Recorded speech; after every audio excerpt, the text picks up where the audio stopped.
We move away from the Spanish Grand Prix and go over to Monaco. For the first time since 2019, we race at the Principality. Welcome to the Monaco Grand Prix. It's the fifth round of the championship. It's 3 apiece. Hamilton has won 3. Verstappen has won 1. Going into here, can Hamilton make it 4? Can Verstappen make it 2? After this, we go on to the 4th to the 6th of June for the Azerbaijan Grand Prix, and then a calendar change. France has now been moved up to the 18th to the 20th of June, with the cancellation now of the Turkish Grand Prix. Austria gets another round on the 27th of June for the Styrian Grand Prix. Austria takes its normal Grand Prix still on the 4th of July for a week's break before the British Grand Prix at Silverstone, which will see a different time-out format, also as the introduction of sprint qualifying. After that, on the 1st of August, we go to Hungary for the summer break.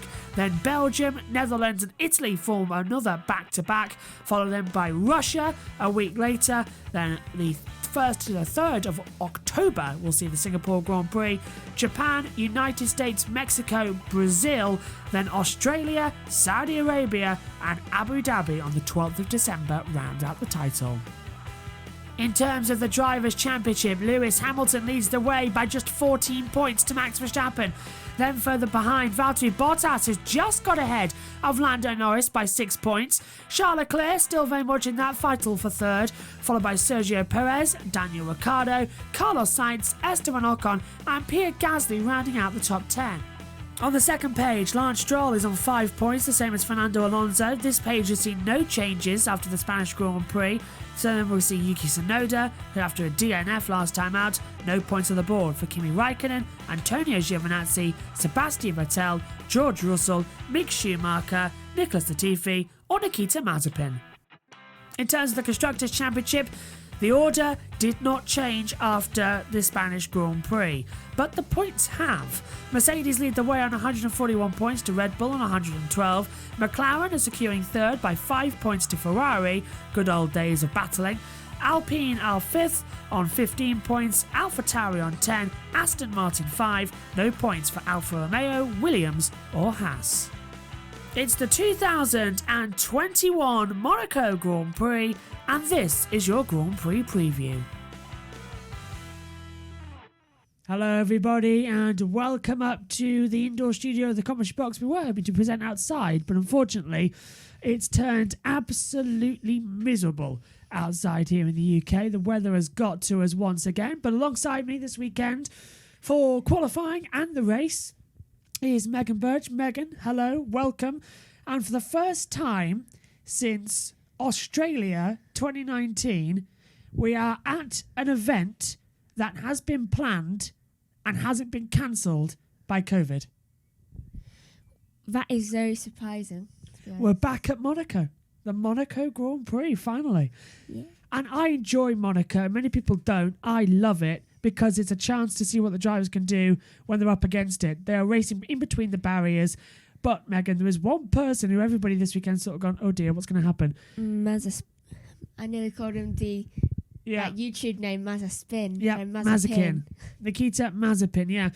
He came into this weekend as well. He's saying that hopefully he's going to take a lot of experience into this weekend. He's raced here before. Yeah, like had to turn really fast. Yeah, and I'm just a little bit worried to see everybody is about how that Haas car in general is going to go this weekend. But I feel like it's going to be a pile-up because what happens if he spins at the hairpin? Everyone knows that even the most experienced drivers can spin there and cause a massive pile-up. And it looks to be as well that with dry race weekend ahead of us, there's going to be no threat of rain. So if he does lose it somehow, it will be in dry conditions. And we've seen that before, unfortunately. So keep your fingers crossed that we're going to have a clean weekend. Although even Mazepin has admitted himself in the press conference he's not too happy where the car might go. He's spun in every single weekend so far in his Formula 1 career, and as well he's got 2 penalty points on his licence. Moving away from that as well, back in Monaco, 5th round of the championship, 3 to Hamilton, 1 to Verstappen. We're coming to a circuit with Max Verstappen. He hasn't had the best of luck here before. He's crashed every year he's been here. He got closest to the victory last time in 2019, but he had a 5-second penalty for an unsafe release in the pit lane, dropped him from 2nd to 4th. Coming into this weekend, Verstappen has got to get that mentality right because it's make or break in the championship right here. He must be on the front row of the grid. I admit it is quite a difficult circuit where every single driver, I think, I'm at least a little bit confident that every driver has at least spun here. Yeah, everyone's at least had some contact with the wall. Even Hamilton in 2008 hit the wall, and he's hit the wall, exited to back, down at Sandoval, everywhere. It's like the ultimate test for every single driver. It is. Nelson Piquet once described this place as riding around your living room on a bicycle.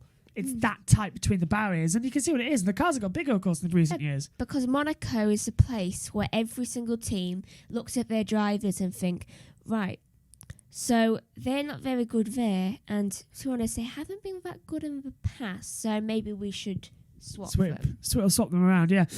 It is make or break at Monaco for several of the drivers as well coming into this weekend, because this is only round 5, but we have quite a lot of the drivers who have not scored World Championship points coming into this race either. One of them, Megan, Sebastian Vettel, 13th of the championship, was going to Aston Martin even for Alonso a new change. Scored points. Yeah, that's exactly. Alonso scored points in an Alpine. Vettel has failed to score points so far. It's another miserable year for him. Yeah, I mean, Alonso, a year or two off in an Alpine. Back in, double points finishes, He's scored points. Vettel, been here all the time, has been trying to work hard in the Aston Martin, and he hasn't scored a single point yet.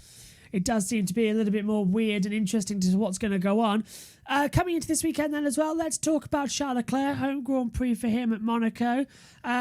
Admittedly, the past 5 races he's done here across Formula 2 and Formula 1, he has retired, crashed out twice in Formula 1, once down at Nouvelle Chicane and once a big blow-up down at Rascas. But what's more interesting as well, he comes here now with a decent car. Ferrari were actually good in Spain.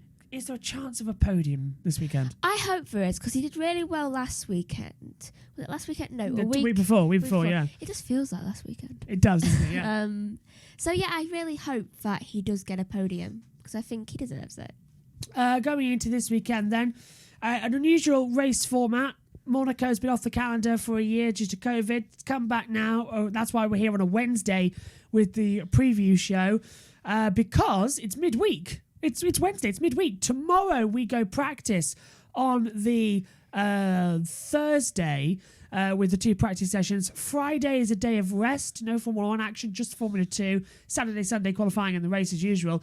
But, Megan, party time on Friday. It's going to be fun, isn't it, for all the drivers to kick back, relax and get ready, back into the spirit. That's what's unique about Monaco. I think it will be fun. I think that all the drivers will just be messing about, to be honest, when it comes to Friday. Just we're meant to be relaxing.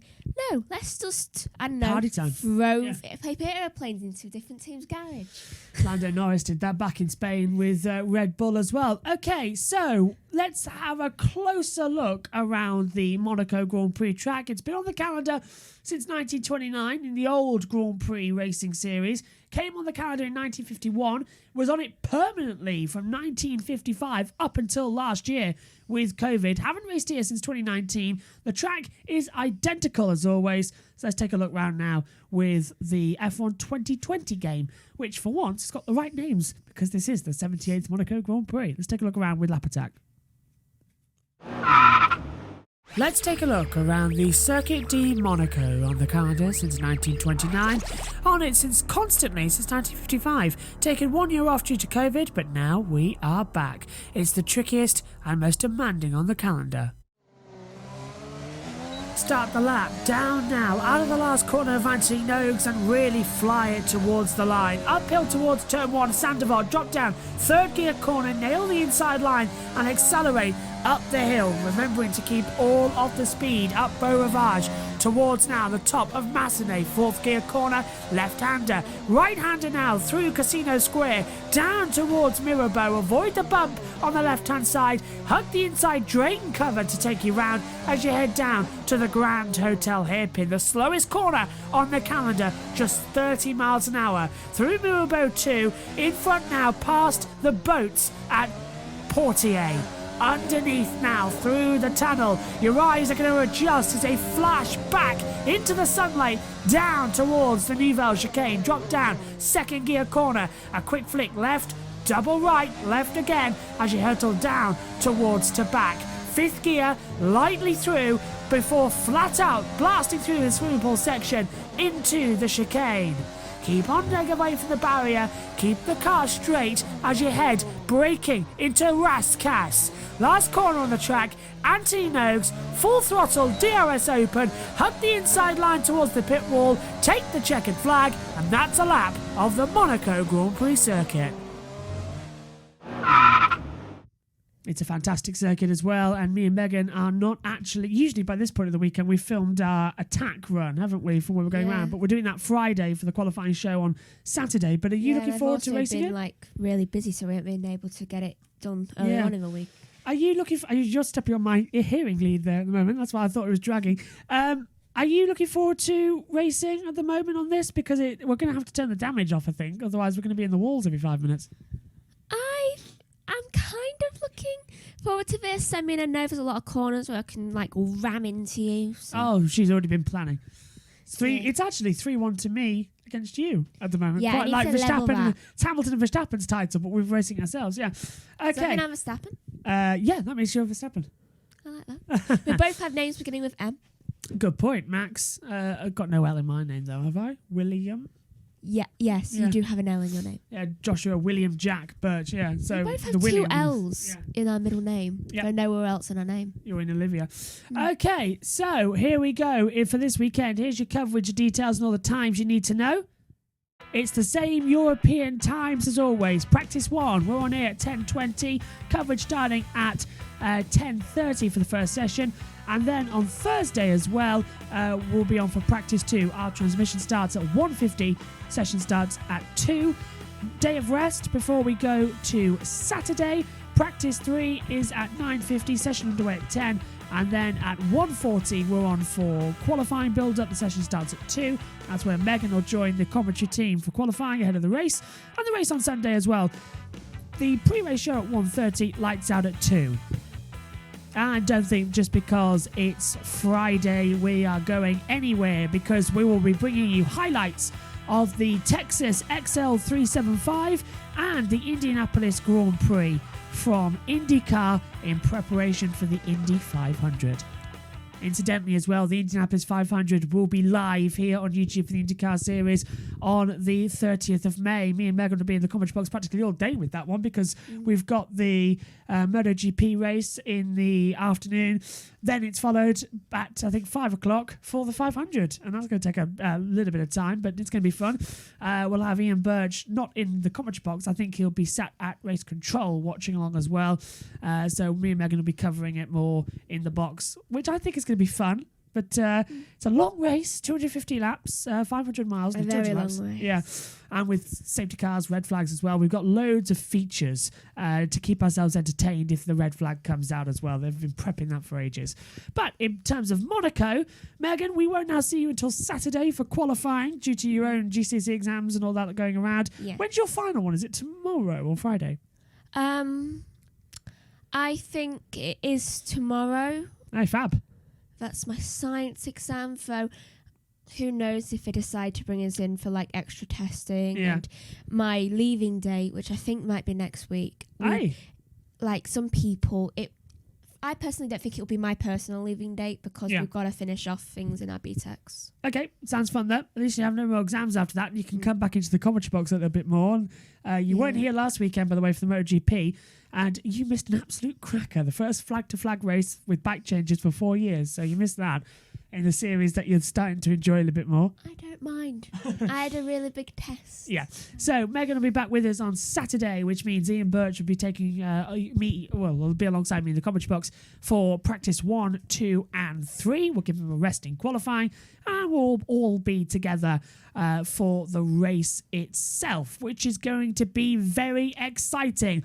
Thanks for your company here today. We'll be back tomorrow, Thursday, remember, for all of the action from practice. Formula One is back in Monaco. The first race that was cancelled for the pandemic returns. Because up until now, we've been racing in the 4 tracks we've been at normally. So I'm delighted. Finally, a different track. And it's Monaco. I'm buzzing. Right, we'll see you tomorrow. Bye for now.